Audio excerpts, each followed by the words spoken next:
राजा और महाकवि कालिदास गर्मी से बेहद परेशान थे।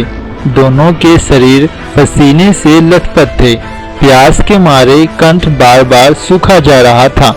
दोनों के पास मिट्टी की एक एक सुराही थी।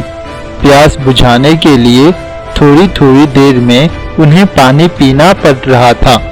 राजा चंद्रगुप्त विक्रमादित्य परम सुंदर व्यक्तित्व के स्वामी थे। वहीं कालिदास उतने ही क्रूर थे। गर्मी और पसीने ने कालिदास के चेहरे को और भी विकृत बना दिया था, परंतु चंद्रगुप्त के गोरे चेहरे पर पसीने की बूंदें मोती जैसी चमक रही थी। चंद्रगुप्त का कालिदास के प्रति व्यवहार मित्रवत था। दोनों में अक्सर नोक-झोंक चला करती। दोनों एक दूसरे को बेवकूफ बनाने की ताक में लगे रहते थे। राजा किसी अवसर को खोना नहीं चाहते थे, परंतु महाकवि से कड़ा जवाब सुनकर भी प्रसन्न ही रहते थे। चंद्रगुप्त का ध्यान जब गर्मी से परेशान कालिदास के चेहरे की ओर गया तो वे चुटकी लेने के लिए मचल उठे। वे कालिदास से बोले, महाकवि, इसमें संदेह नहीं कि आप अत्यंत विद्वान, चतुर और गुणी हैं, लेकिन ईश्वर ने यदि आपको सुंदर रूप भी दिया होता तो कितना अच्छा होता। महाराज, इसका उत्तर मैं आज नहीं कल दूंगा, कालिदास ने कहा। संध्या होते ही कालिदास दरबार से सीधे सुनार के पास गए। उन्होंने उसे रातों रात शुद्ध सोने की सुंदर सुराही तैयार करने को आदेश दिया और घर लौट गए। अगले दिन दरबार शुरू होने से पहले ही कालिदास दरबार में पहुंचे।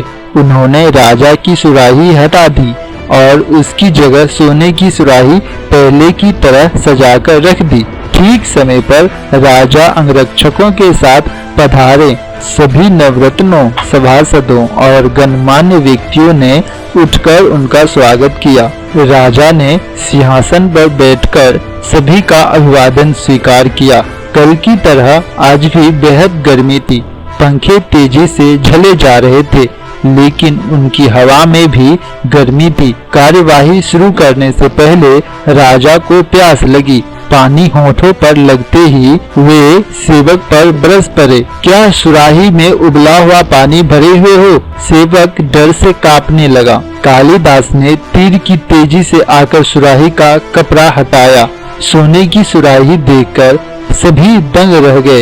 यह क्या सुराही सोने की है? सभी उसकी सुंदरता का गुणगान करने लगे। कोई असली सोने की, कोई उसकी बनावट की तथा कोई उसकी नक्काशी की तारीफ कर रहा था। तभी राजा चंद्रगुप्त विक्रमादित्य एक सांस में बोल गए, हद हो गई, पानी भी कहीं सोने की सुराही में रखा जाता है।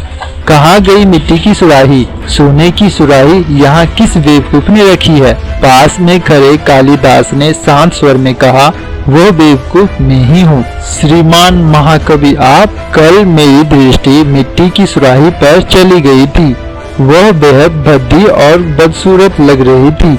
मैंने सोचा कि सुंदरता के पुजारी के पास भद्दी सुराही किस बेवकूफ ने रखवाई है, इसीलिए उसे हटाकर मैंने शुद्ध सोने की ये सुंदर सुराही रख दी। क्या अच्छी नहीं है?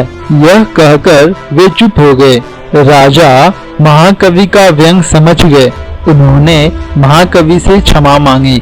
दरबारियों में कानासुनी होने लगी, परंतु कोई उस घटना के कारण को नहीं जान पाया।